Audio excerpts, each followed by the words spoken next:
Hello everyone, welcome to our YouTube channel. तो आज से हमारा स्टार्ट होगा नया ब्लॉग 503 वाला, जिसमें हम बात करेंगे language development, language learning, language acquisition, भाषा से रिलेटेड जितना कुछ भी है वो सारा हमारा इसमें कवर होने वाला है। बहुत ही इंपॉर्टेंट यूनिट होने वाली है। अगर आपको 507 पढ़ने में थोड़ी बहुत ही बोरिंग हुई हो, थोड़े बहुत ही अगर आप बोर हुए हो या आपको लगा हो यार ये क्या पढ़ रहे हैं, तो 503 को पढ़ने के बाद आपकी सारी जितनी भी लेजीनेस सी आ गई थी ना बीच में, वो सारी टूटने वाली है। बहुत बढ़िया यूनिट है, बहुत अच्छे तरीके से हम समझने वाले हैं।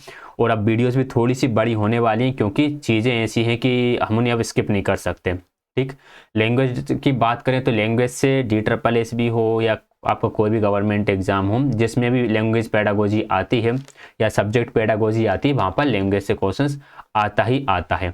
ठीक है, तो बात करेंगे हम यूनिट फर्स्ट के बारे में, जिसमें लिखा हुआ है कि भाषा क्या है। तो आज हम कंप्लीट यूनिट फर्स्ट डिस्कस करने वाले हैं। ठीक, और मैं आशा करता हूं कि अभी तक आपने जितनी भी प्रीवियस यूनिट्स हैं वो सारी रिवाइज कर ली होंगी, वीडियोस देख लिए होंगे, PDF डाउनलोड कर लिए होंगे। ओके, नहीं करे हो तो डिस्क्रिप्शन में लिंक है, जाके कर लीजिए। तो स्टार्ट करते हैं आज की यूनिट फर्स्ट को। भाषा, भाषा क्या है, शुरुआत करेंगे। बहुत बढ़िया यूनिट है, बहुत मजा आने वाला है पढ़ने में। ये देखिए, मतलब ऐसी ऐसी चीजें आप स्किप नहीं कर सकते चीजों को, इतना डिटेल्ड सेशन होने वाला है ये। ओके, स्टार्ट करेंगे। थोड़ा और जूम कर लेते हैं। भाषा की परिकल्पना और महत्व के बारे में बात करें तो आम लोग भाषा को केवल बातचीत का एक माध्यम भर ही मानते हैं। भाषा की संरचना को समझने वाले भाषा वैज्ञानिक उसे एक शब्दकोश व एक व्याकरण का योग भर मानते हैं। ये जो दो लाइनें हैं, यहां से DSSS में क्वेश्चन आया हुआ है 3 से 4 बार। DSSS में यहाँ से 3 to 4 टाइम्स क्वेश्चन आया हुआ है। मैंने ये वाला क्वेश्चन 2019 में भी देखा है और 2018 में भी देखा है। आई बात समझ में? तो काफ़ी इंपॉर्टेंट यूनिट होने वाली। मीन्स पहली 2 लाइन पढ़ी और DSSS में हमें क्वेश्चन देखने को मिल गया। वास्तविकता में ये दोनों परिभाषाएं बहुत सीमित कर देती, क्योंकि इन दोनों परिभाषाओं में लिखा क्या, अगर हम आम लोग की बात करें, जैसे मैं हूँ, आप लोग हो, हम लोग आम लोग हैं, जो भाषा को क्या मानते हैं कि भाषा यार हमारी भावनाओं को अभिव्यक्त करने का एक माध्यम है। लेकिन जो भाषा वैज्ञानिक है, भाषा वैज्ञानिक क्या देखते हैं, भाषा वैज्ञानिक इसके शब्दकोश देखेंगे, एक एक शब्द का स्ट्रक्चर देखेंगे, ये सब्जेक्ट बना कैसे, इसमें धातु कौन सी यूज हुई, इसमें संधि कौन सी लगी, कहीं ये समास का भाग तो नहीं है, इसमें उपसर्ग प्रत्यय किस किस तरह से लगे, इस सब के रूप में देखते हैं। सेंटेंस में ग्रामर ठीक तरह से यूज हो रही है या नहीं हो रही, ग्रामर का स्ट्रक्चर क्या है, इन सबको देखते हैं। आई बात समझ में? तो भाषा वैज्ञानिक उसे एक बहुत ही ज़्यादा उसमें डूब कर देखते हैं, और आम लोग सिर्फ उसको एक कम्युनिकेशन का मीडियम मानते हैं। लेकिन ये दोनों ही डेफिनेशन भाषा के दायरे को सीमित कर देती, यानी कि उसको लिमिटेड कर देती, जबकि भाषा इससे भी और ज़्यादा है। अब क्या है, इन दोनों परिभाषाओं में ये मान लिया जाता है कि भाषा पहले है और मनुष्य बाद में है। ठीक है, लेकिन क्या ऐसा हो सकता है कि भाषा पहले आ गई हो, मनुष्य बाद में आया हो? ये तो गलत है भाई, पहले तो मनुष्य ही होगा ना। लोग नहीं होंगे तो भाषा कहाँ से होगी, और भाषा नहीं होगी तो शब्दकोश किसका लिखेंगे और व्याकरण किसका लिखेंगे? तो सबसे पहले कौन होना चाहिए? सबसे पहले लोग होना चाहिए। लोग से फिर क्या आएगी? भाषा आएगी, यानी कि हम लोग हैं, फिर हम लोग कम्युनिकेट करने के लिए भाषा लेकर आएंगे। अब भाषा आ गई तो भाषा में फिर शब्दकोश लेकर आना पड़ेगा, फिर उसकी ग्रामर को लेकर आना पड़ेगा। पहले लोग होते हैं, एक समाज होता है, और वे मिलजुल कर अपनी भाषा को बनाते हैं। आई बात समझ में? और इसी वजह से इतनी सारी भाषाएं विकसित हुई हैं कि अलग अलग लोगों ने, अलग अलग समाज ने अपनी एक अलग अलग भाषा बना ली है, वहाँ के रहन सहन के हिसाब से या जो भी उनके माइंड में चल रहा हो उस टाइम पे, उसके अकॉर्डिंग। ठीक, इस तरह से भाषा का विकास हुआ है। इसमें तो कोई शक नहीं है कि जैसे जैसे मानव का विकास हुआ, उसमें भाषा निर्माण और भाषा सीखने की क्षमता का भी विकास हुआ। लेकिन उस क्षमता का कोई फायदा नहीं होता अगर समाज नहीं होता। तो भाषा में मनुष्य की भाषा सीखने की क्षमता से के साथ साथ इंपॉर्टेंट क्या है, समाज भी इंपॉर्टेंट है। क्योंकि भाई एक मनुष्य है अकेला, अब इसके अंदर भाषा सीखने की क्षमता है, लेकिन क्या ये भाषा सीख पाएगा? ये नहीं सीख पाएगा, बिकॉज इसको किसी के साथ कम्युनिकेट करने की जरूरत ही नहीं है। और फिर यहाँ पर रह रहे हैं 4 लोग, चारों लोगों के अंदर भाषा सीखने की क्षमता है। अब ये एक दूसरे से बात करने के लिए, अपने भावों को व्यक्त करने के लिए, अपनी बात कहने के लिए कम्युनिकेट करेंगे, तो यहाँ पर भाषा का विकास होगा। तो भाषा का विकास होने के लिए भाषा की क्षमता के साथ साथ एक और चीज जरूरी है, वह है क्या? समाज। इसलिए भाषा की परिभाषा में यह समझने लिए कि भाषा वास्तव में क्या होती है, हमें इंसान, उसके दिमाग व समाज के बारे में एक साथ सोचना होगा। हमें उसका दिमाग और समाज इन दोनों को अलग अलग ना रखते हुए दोनों को साथ में लेके चलना होगा।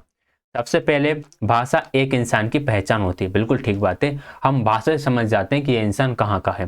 जैसे कभी कभी आप कुछ कोई बोल रहा होता है तो आप समझ जाओगे ये बिहार से है, पंजाब से है, एमपी से, यूपी से, कहाँ पर है। अगर मैं एमपी की बात करूँ तो एमपी में अलग अलग डिस्ट्रिक्ट में भी भाषा अलग अलग तरह की होती है। एमपी नहीं, हम कहीं भी चले जाएं हमारे इंडिया में, अगर आप वन डिस्ट्रिक्ट टू दूसरे डिस्ट्रिक्ट यानी जिले से जिले में चेंज होते हो तो वहाँ पर भी भाषा काफ़ी बदल जाती है। ठीक, तो ये क्या है, ये वहाँ के इंसान की पहचान होती है कि यार ये इस इस जगह से बिलोंग करने वाला है, वह किस समाज का सदस्य है और वह किस समाज के रीति रिवाजों का पालन करता है, यह भी हमें भाषा से पता चल जाता है। कहाँ के लोग उसको पहचानते हैं। दूसरी बात यह कि भाषा अपनी संरचना में उन सब रिश्तों को भी दिखाती है जिनके सहारे एक समाज बना है, समाज बना रहता है। कौन बड़ा, कौन छोटा, कौन प्यार का पात्र है, कौन आदर का, इन सब की झलक हमें भाषा में मिलती है। ठीक है, हम भाषा का यूज़ करते टाइम शब्द यूज़ करते हैं, जैसे कि अगर हम किसी बड़े से बात कर रहे हो तो आप करके बात करते हैं, थोड़ा बहुत तो फॉर्मल हो तो तुम करके बात करते हैं, और डायरेक्टली अपना दोस्त हो तो उससे तू करके बात करते हैं। इससे समझ में आ जाता है कि कौन कैसा है। आप शब्दों का किस तरह से यूज़ कर रहे हो तो इससे पता चलता है आप के लिए वो व्यक्ति स्नेह पूर्ण है या फिर नहीं है, आपको उससे लगाव है या फिर नहीं है। ठीक है, वो प्रेम का पात्र है या फिर नहीं है। भाषा व माध्यम में छोटे बड़े ऊंच नीचे सदियों तक बनाए रखता है। बिल्कुल ठीक बात है यार, इनके रिश्तों को बनाने का काम भी भाषा ही करती है। 4 वर्ष की उम्र तक कम से कम भाषा की दृष्टि से वह एक वयस्क बन जाता है। इसका मतलब क्या है, ये इंपॉर्टेंट पॉइंट है। ये इंपॉर्टेंट पॉइंट इसलिए क्योंकि यहाँ से DSSB में क्वेश्चन आया हुआ है, और ये वाले जो नीचे स्टेटमेंट लिखा हुआ यहाँ से भी आया हुआ है। देखो, 4 वर्ष की उम्र तक कम से कम भाषा की दृष्टि से वह एक वयस्क बन जाता है। भाषा की दृष्टि से वयस्क बनने का मतलब है कि जिस तरह वयस्क अपनी भाषा का यूज करते हैं, जिस तरह से वयस्क अपनी भाषा का यूज करते हैं बोलने के लिए, उसी तरह से 4 वर्ष का बच्चा अपनी भाषा का यूज करने लगता है। मीन्स जिस तरह से मैं सेंटेंस बोल रहा हूँ, कंप्लीट सेंटेंस है, एक स्ट्रक्चर में है, ग्रामर के साथ सेंटेंस चल रहा है कि किस किस तरह से हमें चीज़ों को बोलना, अगर भूख लगी है तो हमें बोलना है मम्मी खाना दो।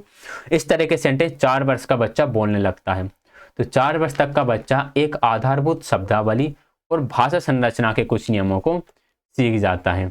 आई बात समझ में? तो हम कह सकते हैं 4 वर्ष तक का बच्चा इन सबको सीख जाएगा, वह जो नॉर्मल लोगों की तरह बोलने लगता है। व्यक्ति भाषा के विविध स्वरूप व अनेक भाषाएं व उनके विविध स्वरूप सीखने की क्षमता रखता है। वास्तव में बहुभाषिता मनुष्य के स्वाभाविक और इंसान होने की एक खास पहचान है। बिल्कुल सही बात है कि बहुभाषिता मनुष्य के स्वाभाविक और इंसान होने की एक खास पहचान है। अगर इंसान है तो वहाँ पे बहुभाषिता होगी ही होगी। ठीक, और व्यक्ति भाषा के विविध स्वरूप व अनेक भाषाएं उसके विविध स्वरूप सीखने की क्षमता रखता है। हर एक व्यक्ति के अंदर एक क्षमता होती है वह अनेक भाषाएं सीख सके और एक ही भाषा के अनेक रूपों को सीख सके। भाषा का अनुरूप मतलब भाषा में विभिन्न प्रकार के रूप होते हैं। अगर हम उसके लिटरेचर की बात करें तो अलग डिफरेंट टाइप का स्ट्रक्चर होता है, वोकैब होती है, ग्रामर होती है, शब्दों का निर्माण कैसे हुआ, ये सारी चीज़ें होती हैं, टेंस होते हैं। तो ये सारी चीज़ें भाषा के अंदर आती हैं जो भाषा के अनेक रूपों को दर्शाती हैं। व्यक्ति भाषा के अनेक रूपों को भी सीख सकता है, अनेक भाषाओं को भी सीख सकता है। भाषा होती क्या है? भाषा ध्वनि, शब्द, वाक्य और बातचीत के स्तर पर पूरी तरह से नियमबद्ध होती है। यहाँ से एग्जाम में क्वेश्चन आया हुआ है कि भाषा कैसी होती है और बाकी ऑप्शन से दे दिए जाते हैं या फिर यहाँ ब्लैंक छोड़ दिया जाता है। ब्लैंक की जगह पर फिर भाषा, विज्ञान, गणित, व्याकरण ऐसे शब्द यूज कर दिए जाते हैं। तो याद रखिएगा, भाषा पूरी तरह से नियमबद्ध होती है, पूरे नियम कानून चलते हैं भाषा में। भाषा की प्रकृति के बारे में समझना आवश्यक है। यह वह है कि भाषा निरंतर बदलती रहती है। ये इंपॉर्टेंट पॉइंट है कि कई बार हमें लगता है कि यार भाषा, जैसे अगर हम हिंदी की बात करें तो हिंदी जैसी है वैसी ही चली रही है, या फिर इंग्लिश जैसी है वैसी ही चल रही है। ऐसा नहीं है, कुछ पुराने शब्द हटते हैं, कुछ नए शब्द ऐड होने लगते हैं। अगर हम बात करें तो अगर हम एक जनरेशन की बात करें, एक जनरेशन में भी भाषा का अलग अलग तरीके से क्या बोलेंगे, बदलाव होता रहता है। जिस तरह से पेरेंट्स बोलते हैं एज इट इज़ भाषा हम नहीं बोलते, हम कुछ शब्दों को चेंज कर लेते हैं, या फिर हमारे आने वाली जो पीढ़ी है जो हम बोल रहे हैं उसे उसी तरह की भाषा को नहीं बोलेंगे, कुछ ना कुछ उसमें चेंज हो ही जाएगा। तो भाषा हमेशा बदलती रहती है, कुछ नया ऐड होता है, कुछ पुराना हटता रहता है। भाषा व व्याकरण, वास्तव में जहां तक अपनी भाषा को बोलने का प्रश्न है, उसमें कोई गलती कर ही नहीं सकता। अगर कभी कभार कोई भूल चूक हो भी जाए तो आप उसे तुरंत ठीक करने की क्षमता रखते हैं। ये बहुत इंपॉर्टेंट बात है। देखिए यहाँ पर गलती करने का मतलब क्या, गलती करने का मतलब ये है कि मैं, जैसे एक स्टेटमेंट है, मैं बाजार जाऊंगा या मैं बाजार जाता हूं। ठीक है, अब इसको बोलने में कभी कोई गलती नहीं कर सकता कि हूं जाता मैं बाजार, ऐसा तो कोई बोलेगा नहीं, हूं जाता मैं बाजार। तो ये है कि इस तरह की गलती कभी कोई भी नहीं कर सकता। कोई व्यक्ति जब भी बोल रहा होता है अपनी भाषा को, वो हमेशा सही बोल रहा होता है। यहाँ पर अपनी भाषा की बात चल रही है, अपनी भाषा बोलने का। अब इंग्लिश में तो आप कुछ भी बोल सकते हो, मीन्स इंग्लिश हमारी प्राइमरी लैंग्वेज है नहीं। कोई भी सेकेंडरी लैंग्वेज उठा लो जो आपकी प्राइमरी लैंग्वेज नहीं है, तो वहाँ पर तो आप सेंटेंस को कैसे भी तोड़ मोड़ सकते हो। लेकिन अपनी भाषा में कोई गलती नहीं करता। कभी कभार एक आध वर्ड इधर उधर हो जाता है तो आप तुरंत सॉरी बोलकर उसको सही कर लेते हो। ठीक है बात। अब अशुद्ध भाषा का सवाल तो तभी पैदा होता है जब आप किसी अन्य समाज की या बिल्कुल विदेशी भाषा सीख रहे हो। आई बात समझ में। अशुद्ध भाषा कब होगी, जब आप अन्य समाज की भाषा सीख रहे हो, यानी कि दूसरी कम्युनिटी की भाषा सीख रहे हो, या फिर बिल्कुल विदेशी भाषा सीख रहे हो, फॉरेनर लैंग्वेज सीख रहे हो। फॉर एग्जांपल अगर हम एमपी की बात करें तो ज़्यादातर तभी हम हिंदी ही बोलते हैं। अगर हम राजस्थान यूपी की तरफ भी चले जाएँ, बिहार तरफ चले जाएँ, तो हम लोग ज़्यादातर नॉर्मली हिंदी ही ज़्यादा बोल रहे होते हैं, हालांकि वहाँ पे बिहारी वगैरह चलती है। तो भाई ठीक है, हिंदी सीख रहे हैं तो कोई दिक्कत नहीं, हम बचपन से हिंदी बोलते हुए आते हैं, कोई प्रॉब्लम नहीं है। लेकिन जब भी हम इंग्लिश बोलने जाते हैं तो वहाँ पर हम काफ़ी ज़्यादा मिस्टेक्स कर देते हैं। तो इंग्लिश क्या हो गई, एक तरह से फॉरेन लैंग्वेज हो गई। अगर मैं बात करूँ, मैं अगर बिहारी बोलूँ,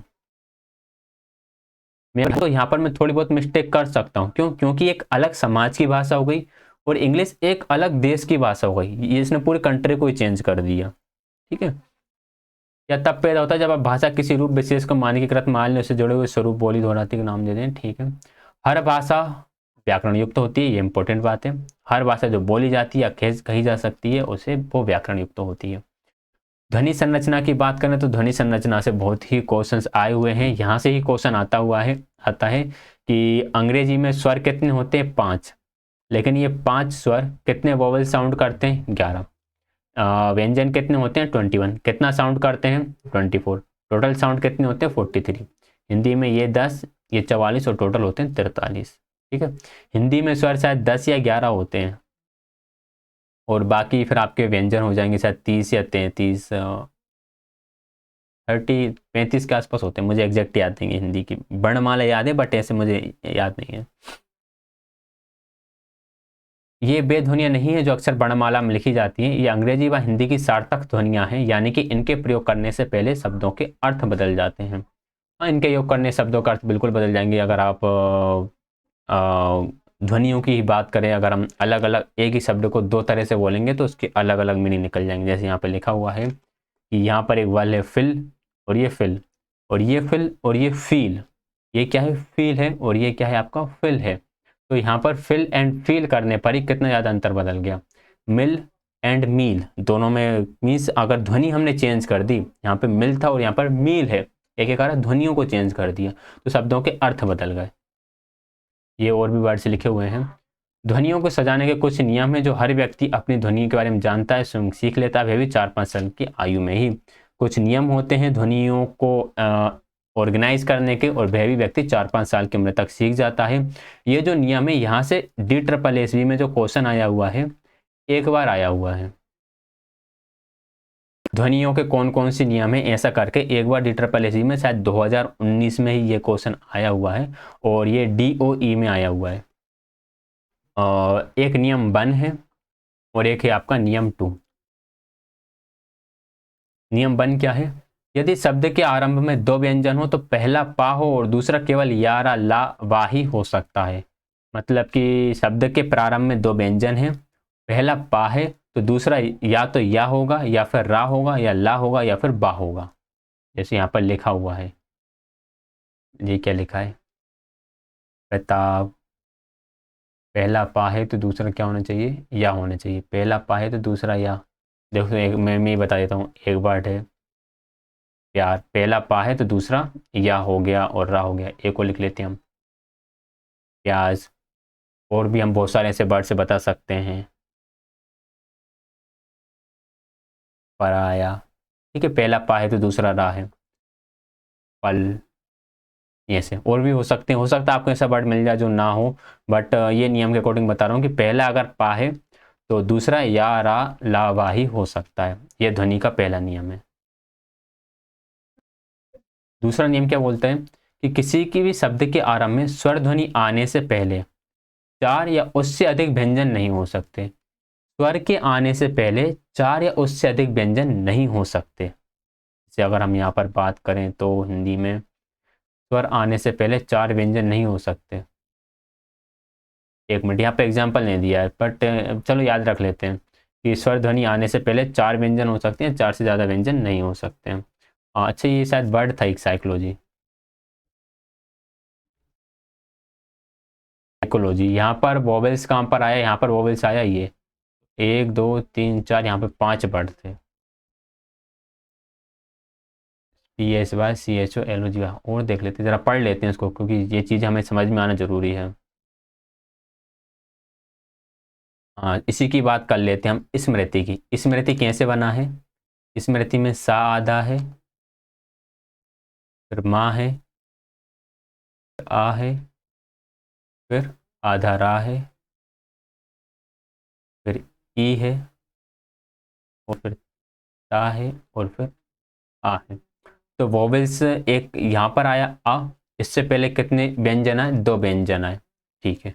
और अगर हम इंग्लिश में बात करें तो जैसे यहाँ पे बर्ड लिखा हुआ है, मेमोरी, चलो छोटे स्क्रू को देख लेते हैं। वोवेल्स कहाँ पर आया? यहाँ पर। वोवेल्स से पहले कितने कॉन्सोनेंट्स आए? SCR, 3 कॉन्सोनेंट्स आए। और अगर हम बात कर लें स्क्रेच, स्क्रेच में भी पहले 3 आए हैं। इस प्लस में बात, इसमें बात कर लें तो इसमें भी पहले 3 आए हैं। इसमें पहले 2 वोवेल्स हमारे आए हैं। जो साइकोलॉजी वर्ड था इसे देख रहे थे हम। PSYCHO, यहाँ पर वोवेल्स आया है, यहाँ पर। इससे पहले कितने कॉन्सोनेंट्स आ गए? यहाँ इससे पहले आ गए 2 4 5। जैसे शब्द में 0 स्वर ध्वनि आने से पहले 5 नहीं, केवल एक ही व्यंजन ध्वनि है, वह है सा। अंग्रेजी में स्ट्रेस शब्द में ई। चलो देखो, ये मुझे थोड़ा सा दिक्कत दे रहा है, मीन्स क्योंकि इसे वही अच्छे तरीके से समझ पाएगा जिसने भाषा को थोड़ा और अंदर गहराई से पढ़ रखा है। ठीक है, हम नियम याद करते हैं। हमारे लिए सिंपल काम है नियमों को याद करना। किसी भी शब्द के आरंभ में स्वर ध्वनि आने से पहले उससे पहले 4 या 4 से अधिक व्यंजन नहीं हो सकते। या तो 4 व्यंजन होंगे या फिर 4 से कम होंगे। यदि 3 व्यंजन होंगे तो वह भी विशेष होंगे, जिन्हें एक विशेष क्रम में ही रखा जा सकता है। यदि हम तीनों व्यंजनों को क्रमशः C1, C2 और C3 कहें तो C1 केवल सा हो सकता है, C2 पा ता का इनमें से एक हो सकता है, और C3 या रा ला बा हो सकता है। कहने का मतलब यह है कि अगर 3 व्यंजन आ रहे हैं तो पहले प्लेस पर सा आ सकता है, दूसरे पे या तो पा आएगा, या तो ता आएगा, या फिर का आएगा।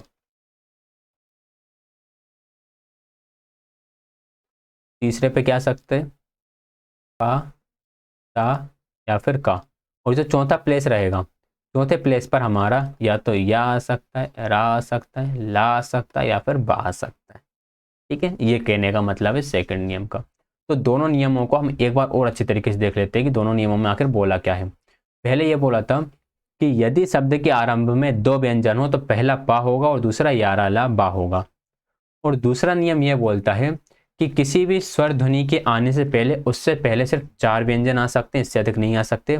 और अगर 3 व्यंजन होंगे तो उनका क्रम कुछ इस तरीके से होगा, पहला सा हो सकता है, दूसरा, अगर पहला सा होगा तो दूसरा या पा ता का होगा, और तीसरा या रा ला बा होगा। तो ये दोनों नियम है, याद कर लेना इनको। शब्द संरचना तो यार आप जानते ही हो कि एक वचन बहुवचन समझ ही सकते हो, तो इसे मैंने रखा नहीं है। हिंदी में हर संज्ञा के 2 3 नहीं बल्कि 6 रूप होते हैं।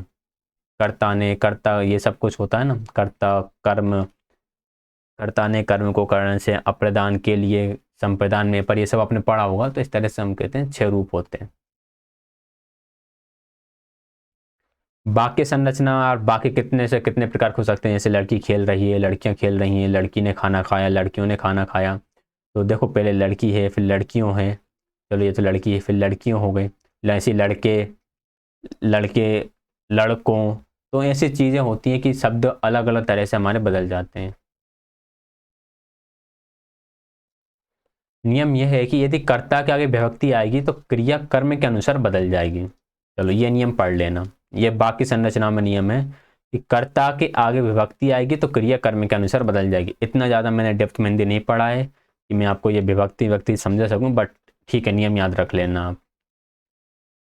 संवाद संरचना।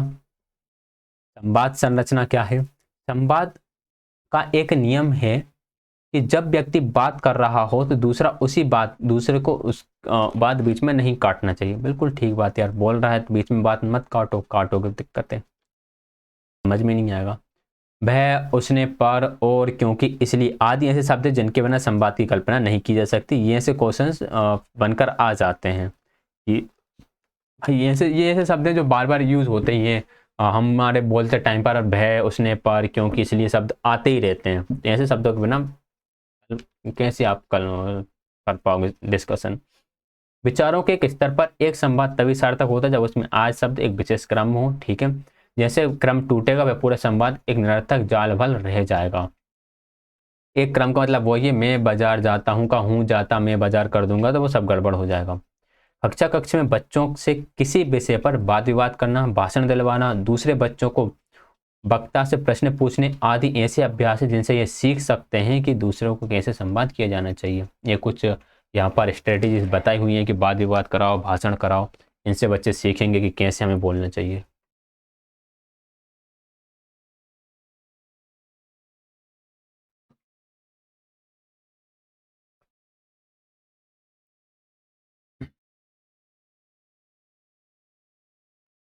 मानकीकृत भाषा। पहला चरण तो यह है कि किसी समाज में प्रचलित भाषाओं में से एक विशेष भाषा को चुना जाता है। वह भाषा अक्सर समाज को उस वर्ग की होती है जो सत्ता में होता है। जो सत्ता में होता है मतलब कि जो रूल कर रहा होता है उसी भाषा को वहाँ की मानकीकृत भाषा बना दी जाती है। जैसे अगर हम बात करें तो हमारी भाषा, हमारी जो मुगल काल था, मुगल काल पे हमारी भाषा कौन सी थी?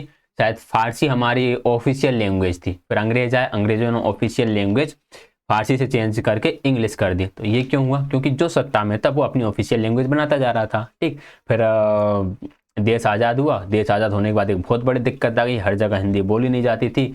तो फिर ऑफिशियल लैंग्वेज हिंदी बनाया गया and associate official language English बनाया गया कि जो नॉन हिंदी स्पीकिंग स्टेट है वो इंग्लिश को बोल सकते हैं। इंग्लिश को क्यों बनाया गया? क्योंकि इंग्लिश समझने में आसान भाषा थी। ठीक है, दुनिया में अगर कोई भाषा सीखना सबसे आसान है तो वो है इंग्लिश। आई बात समझ में? दूसरा चरण यह है कि भाषा की अनेक शैलियों बोलियों में से कौन सी शैली या बोली चुनी जाए। ये भी ठीक है कि कौन सी शैली चुनी जाएगी, बोली जाएगी। तो यहाँ से पता चलता है कि कौन सी भाषा को मानकीकृत बनाएंगे। तीसरा चरण, चुने हुए रूप को व्याकरण लिखे जाते हैं, अलग अलग तरह के शब्दकोश बनते हैं, कई तरह के संदर्भ ग्रंथ लिखे जाते हैं। इस शैली में सरकार का कामकाज होता है, वे अखबार और पत्रिका आदि छापते हैं। तो सबसे पहले क्या हुआ, जो सत्ता में हुआ उसने बोल दिया ये भाषा बनाएंगे, फिर उसकी शैली या बोली चुनी जाएगी, फिर उसका शब्दकोश और उसके संदर्भ में जो कुछ ग्रंथ हैं उसके ग्रामर को रूप दिया जाएगा, उसमें ऑफिशियल काम किए जाएंगे। मानकीकृत के चौथे और अंतिम चरण में भाषा का हर क्षेत्र में हर संभव तरीके से विकास करने के प्रयास किए जाएंगे। बिल्कुल ठीक है। अब आप क्या करोगे? अब आप कोशिश करोगे कि यार जो भाषा हमने चुन ली है उस भाषा का विकास हो, ज़्यादा से ज़्यादा लोग उस भाषा को बोलें। ठीक, इसीलिए हमें कभी भी भाषा को लेकर लड़ना नहीं चाहिए। ठीक है, जो लड़ते रहते हैं ना भाषा को लेकर, ये बहुत गलत है। कि कोई बोलता है हम इंग्लिश नहीं बोलेंगे, कोई बोलता है हम हिंदी नहीं बोलेंगे, कोई बोलता है हम ये भाषा मीन्स अगर हम अगर स्टेट की बात करें, कोई बोलेगा हम गुजराती नहीं बोलेंगे, कोई बोलेगा हम सिर्फ गुजराती बोलेंगे। देखिए, जो जिस भाषा में पला बड़ा है वो अपनी भाषा को ही बढ़ाएगा, क्योंकि उसे उस भाषा में कंफर्ट फील होगा ना। आप कोई मुझसे बोल दे कि यार कि तुम तमिल बोलो, अब भाई मैं तमिल नहीं बोल सकता। और या मैं किसी तमिलियन से बोलूँ कि यार तुम हिंदी बोलो, तो उससे हिंदी बोलने में दिक्कत आएगी। क्यों? क्योंकि ये इसकी नेटिव लैंग्वेज है और ये मेरी नेटिव लैंग्वेज है, दोनों की भाषा है। मुझे हिंदी बोलना पसंद है क्योंकि मैं उसी माहौल में पड़ा वाला हूँ। जो अगर हम तमिलनाडु की तरफ जाएँ तो वहाँ पर लोग स्टार्टिंग से ही तमिल बोलते हैं क्योंकि वो उसी भाषा में माहौल में बड़े हुए हैं, उन्हें उसी में अपने आप को अच्छे तरीके से अभिव्यक्त कर सकते हैं।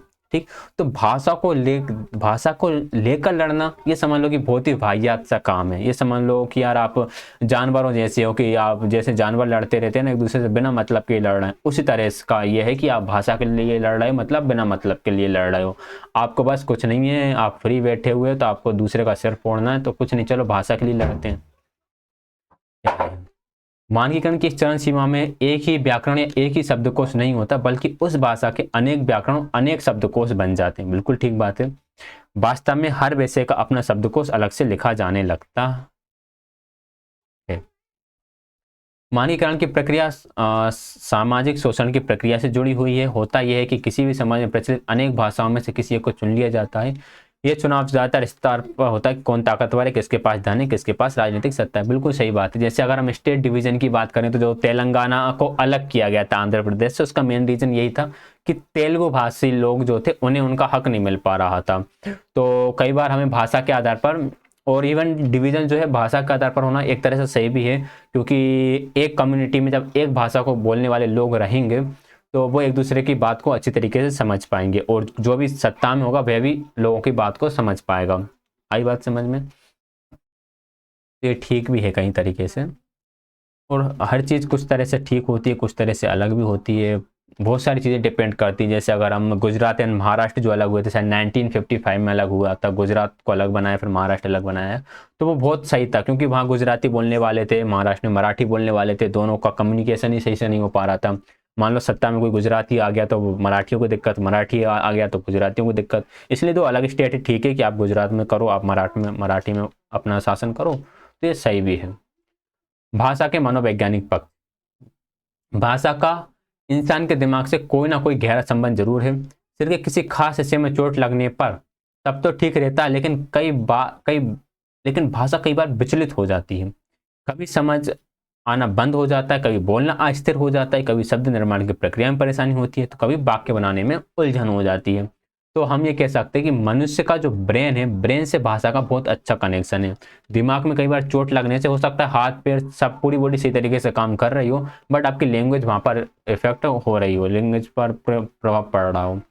हर बच्चा एक सार्वभौमिक स्वरूप पर लेकर पैदा होता है। भाषा की छवि हमारे दिमाग में रहती है।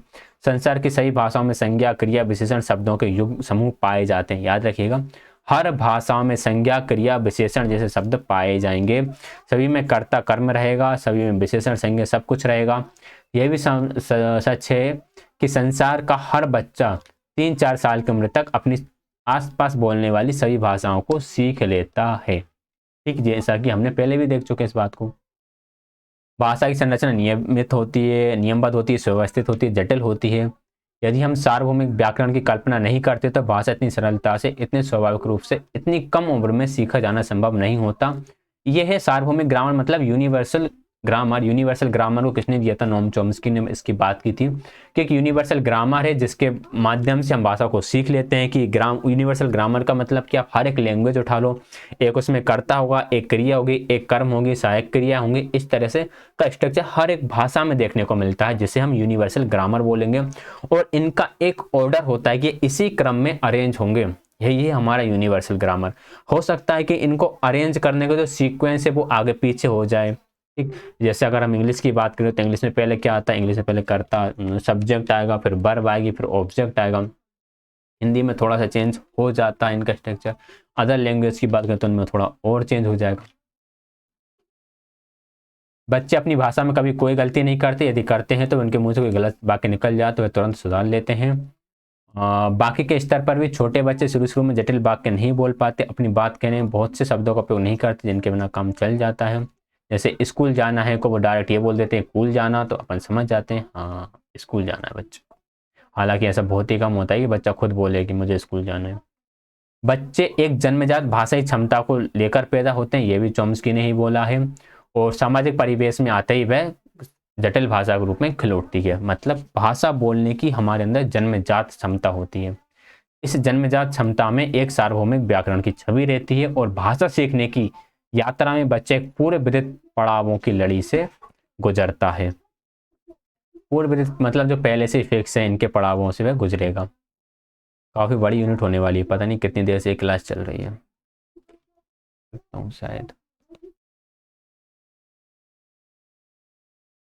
शायद आधा घंटा तो हो ही गया होगा। भाषा के सामाजिक पक्ष। व्यक्ति, स्थान और विषय के अनुसार भाषा कैसे बदलती है, ये बात बच्चे बहुत जल्दी सीख जाते हैं। इसी तरह विभिन्न संदर्भों में प्रयुक्त विभिन्न भाषा रूपों को वे समझ लेते हैं, ये ठीक है। सार्वभौमिक ग्रामर को हमने समझ लिया है। वास्तव में हमारे शब्दों का चयन हमारी भाषा शैली में निम्नलिखित बातों से तय होता है। हमारे शब्दों का चयन मतलब हम कहाँ पर किस तरह के शब्दों का चयन करेंगे, ये कैसे किस पर डिपेंड करेगा। यहाँ से क्वेश्चन आया DSSC में 2019 के जो DOE का पेपर हुआ था, वहां पर आया है डायरेक्टर ऑफ एजुकेशन से। बातचीत का संदर्भ किस कॉन्टेक्स्ट में बात की जा रही है, किस आदमी से बात की जा रही है, किस जगह पर बात की जा रही है और किस विषय पर बात की जा रही है। 4 इंपॉर्टेंट पॉइंट हैं जो जो प्रभाव डालते हैं हमारे शब्दों के चयन करने को, कि आप किस संदर्भ में बात कर रहे हो, किस व्यक्ति से बात कर रहे हो, किस जगह पर बात कर रहे हो और किस विषय पे बात कर रहे हो। ठीक है ना। बस जैसे आप व्हाट्सएप पे जब बाबू सोना से बात करते हो तब आपके शब्द बिल्कुल ही अलग होते हैं, व्यक्ति भी बिल्कुल अलग ही होता है, जगह भी बिल्कुल अलग होती है, घर का कोई कोना हो गया। और सब्जेक्ट तो यार मैं क्या ही बताऊं, सब्जेक्ट तो फिर अलग होता ही है। और जब आप पेरेंट्स से बात कर रहे होते हो, टीचर से बात कर रहे होते हो, तो आप का तरीका बिल्कुल ही अलग होता है। दोस्तों से जब आप वाहियात बातें कर रहे होते तो बिल्कुल अलग चीज़ें होती हैं। इस तरह से भाई हम व्यक्ति, वातावरण, बहुत सारी चीज़, 4 चीज़ें हैं जो इफेक्ट करती हैं। आप जिस तरह ये चाहो ये आप पढ़ ही सकते हो। भौगोलिक स्तर पर भी 10-15-20 किलोमीटर की दूरी पर रहने वाले भाषा में अंतर होता है। बिल्कुल ठीक है। अगर आप बात ही करो तो अगर आप एक विलेज से दूसरे विलेज जाओ, ठीक है, एक विलेज से दूसरे विलेज ही जाओगे जो कम से कम 20 से 30 किलोमीटर की दूरी पर हो, 15-20 किलोमीटर की दूरी पर हो, तो आपको भाषा में थोड़ा बहुत अंतर देखने को मिल ही जाएगा। ये अंतर वाक्य संरचना के आधार पर, धरातल पर तो न्यूनतम होता है, मीन्स स्ट्रक्चर तो सेम रहेगा लेकिन ध्वनि अलग अलग हो जाएंगी। ठीक है, ध्वनि बदल जाती हैं। अगर मैं मेरी जो मातृभाषा है, मातृभाषा मतलब जो बोली है जो हम डेली घर पर यूज करते हैं, उसमें बोलना शुरू करूंगा तो आप बोलोगे कि यार सर ये क्या बोल रहे हो आप। ठीक है, एक आध दिन चलो कोशिश करता हूँ मैं कि जो मेरी मदर टंग है, जो बोली हम लोग बोलते हैं घर पर, उसी में एक आध दिन क्लास ले लूँ। भाषा विविधता सामाजिक विविधता को प्रत्यक्ष रूप से मिली जुली है, ठीक है। अमेरिका की गलियों में बोली जाने वाली अंग्रेजी विद्यालय में बोली जाने वाली अंग्रेजी से बिल्कुल अलग है। हाँ, यहाँ से मुझे एक वाक्य याद आया कि यार मुझे लगता था कि देखो अंग्रेजी मतलब जो अंग्रेज लोग हैं वो तो अंग्रेजी बोलते नहीं होंगे, बट मैंने एक ऐसे यूट्यूब पर एक वीडियो सजेशन में आया, वहाँ पर एक मैम जो थी इंग्लैंड की थी और वो इंग्लिश पढ़ा रही थी। मैंने कहा इंग्लैंड में इंग्लिश कौन, मतलब कोई इंग्लैंड में रह रहा है, मीन्स शायद ब्रिटिश का कोई स्टेट था, यूके का कोई स्टेट, कोई कंट्री था, क्या पता कहाँ का था, तो वो इंग्लैंड में रह रहा है यार, वो इंग्लिश क्यों सीखेगा, उसे तो इंग्लिश आती है। बट वो भी इंग्लिश सीखते हैं। फिर मैंने थोड़ा रिलेट करके देखा, यार हम भी तो हिंदी बोलते हैं लेकिन फिर भी तो हम हिंदी को पढ़ रहे होते हैं, उसकी ग्रामर को पढ़ रहे होते हैं। तो इसी तरह से हर जगह होता है। तो बिल्कुल सही बात है, जो एक लैंग्वेज होती है उस लैंग्वेज मीन्स अमेरिका की गलियों में जो अंग्रेजी बोली जाती है वो कुछ इसी तरीके की है जिस तरह से हमारे यहाँ गलियों में हिंदी बोली जाती है। ठीक है, जो स्कूल की लैंग्वेज से बहुत अलग होती है। ठीक। भाषा व साहित्य, कविता, कहानी, ये चीज़ें हैं जो भाषा में एक साहित्य की रचना करती हैं। साहित्य में प्रयुक्त भाषा का ध्वनि, शब्द, वाक्य, संबंध के स्तर पर विश्लेषण करने से पता चलेगा कि आम भाषा व साहित्य भाषा में क्या अंतर है।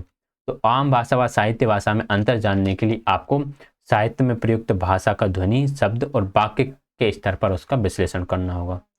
दरअसल इस अंतर का महत्वपूर्ण कारण साहित्य में भाषा संबंधी कुछ कलात्मक उपकरण हैं, जैसे कि साहित्यिक भाषा में उपमा, रूपक, पर्यायवाची, अनुकरणात्मक शब्दों का यूज किया जाता है। जैसे हम बात करें अलंकारों का, छंद का, रस का यूज किया जाता है। कविताओं में काफ़ी यूज मिलेगा आपको इनका, तो इस वजह से वह बहुत ही अलग हो जाती है। उपमा से तात्पर्य क्या है, दो भिन्न वस्तु। उपमा आप जानती हो, उपमा, रूपक, अलंकार में पढ़ा होगा ना, उपमा अलंकार, रूपक अलंकार, अनुरणात्मक अलंकार जिसे शायद हम बोलते क्या, हाँ अनुरणात्मक, ओनोमेटोफिया, ओनोमेटोफिया जैसे कोई ध्वनि रिपीट होती है, गटागट, सरपट, झटपट, ये ओनोमेटोपिया होता है। इन शब्दों का प्रयोग वाक्य में क्रिया के विशेषण के रूप में होता है।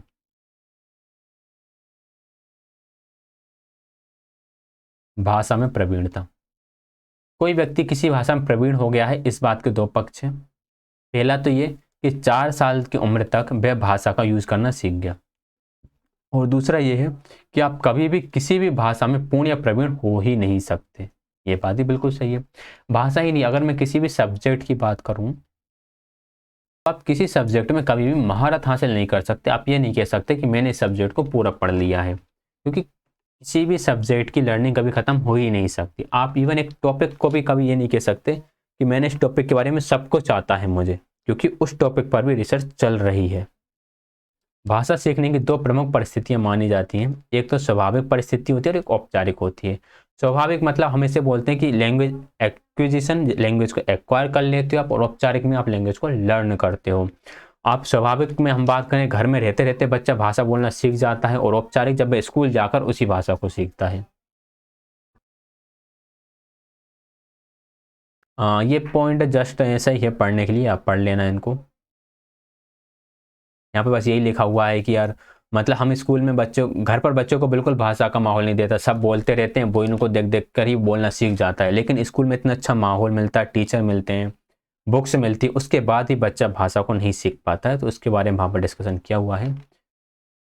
ये पॉइंट इंपॉर्टेंट है कि भाषा एक इंसान की पहचान होती है। भाषा से ही व्यक्ति के व्यक्तित्व की पूरी जानकारी मिल जाती है। संसार के किसी भी हिस्से में रहने वाला बच्चा 4 साल तक भाषा सीख लेता है। भाषा परिवर्तनशील है, भाषा के मानकीकरण, ये पॉइंट पढ़ लीजिएगा, मैंने हाईलाइट करे हैं, थोड़े बहुत इंपॉर्टेंट होंगे, पढ़ लेना इनको, ठीक। तो ये हमारी फर्स्ट यूनिट होती है कंप्लीट। थोड़ी सी बड़ी यूनिट थी क्योंकि ऑब्वियस है कि फर्स्ट चैप्टर था, प्रीवियस ईयर में काफ़ी क्वेश्चंस आए हुए हैं, काफ़ी डिटेल में था। अब वीडियो पसंद आए तो वीडियो को लाइक कर देना, कमेंट कीजिएगा, टेलीग्राम चैनल ज्वाइन कर लेना। कोई भी डाउट हो कमेंट में आप पूछ सकते हैं, और क्लास कैसी लगी कमेंट में ज़रूर बताइएगा। क्लास ज्वाइन करने के लिए आप सभी का बहुत बहुत धन्यवाद।